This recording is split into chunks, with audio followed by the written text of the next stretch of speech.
Hello, and welcome back to Peer-to-Peer English. Thanks for joining us. I'm Emily. And I'm Rob. Today we're going to talk about how to pronounce ED, S, and ES endings.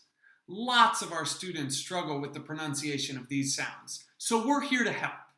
To start, let's talk about how to pronounce the ED ending. We normally add ed to the end of a verb when we are talking about an action that happened in the past. For example, if I want to say that I walked to the store this morning, I would simply add ed to the verb walk. I walked to the store.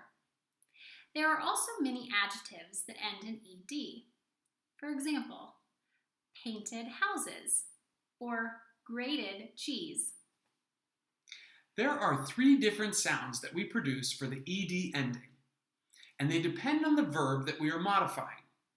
The 3 sounds that we use with an ED ending sound like this: id, t, or d. The first ending, id, is the only ending that includes an extra syllable. We add the id sound to words that end with a t or d sound. For example, wanted, needed, ended, invited. In these examples, I am clearly pronouncing the ed sound, which adds an extra syllable to the end of each word. The next ending is a simple t sound. There is no extra syllable associated with this sound.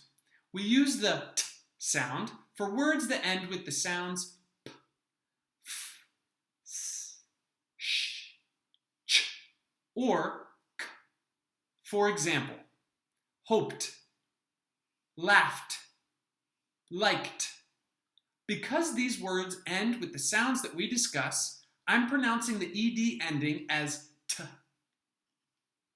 The third ending sound is a simple d sound. Again, there is no extra syllable associated with this sound.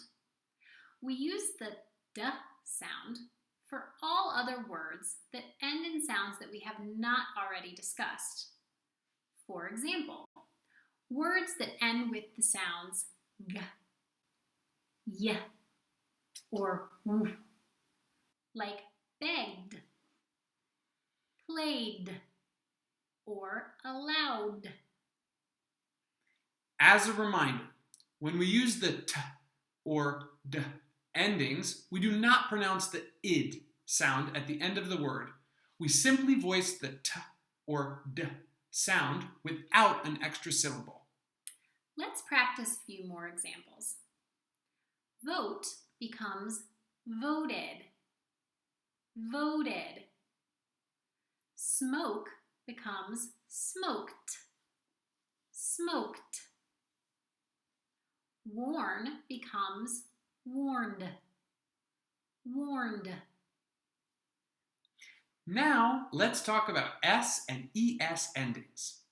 We add S or ES to verbs in the present tense when we are talking about an action that he, she, or it regularly does. For example, if I want to say that Emily plays tennis, I simply add an S to the verb play because I'm talking about an action that she regularly does. We also add S or ES to nouns when we want to make them plural. For example, I like apples and bananas. In most cases, we simply add S to the end of a verb or noun to modify it.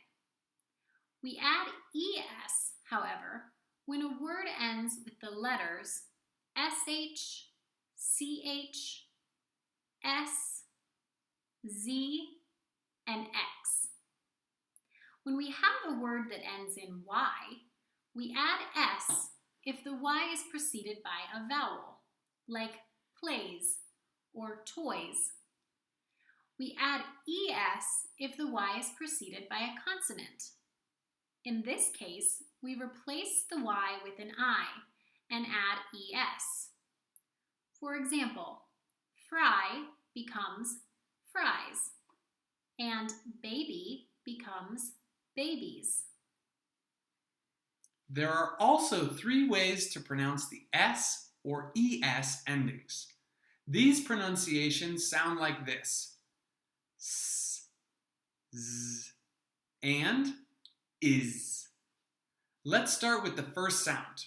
We pronounce the S sound when a word ends in a voiceless sound like T, P, or K.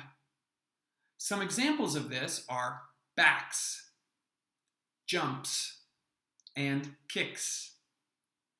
The next ending sounds like Z. We pronounce the Z sound when a word ends in a voiced sound like D, B, G, and E. For example, trees, bags, and robs. The final ending sounds like is.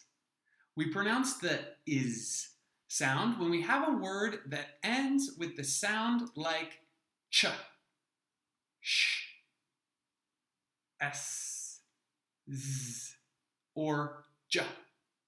This is the only ending that includes an extra syllable.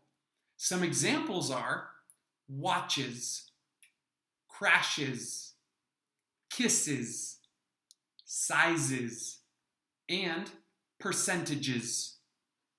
Are there any other words that end with ed, s, or es that you're not sure how to pronounce? If so, leave us a comment below and let us know why you're still having troubles. Make sure to like our video and subscribe to our channel for more videos from Peer-to-Peer English. Thanks for watching. Bye-bye. Bye.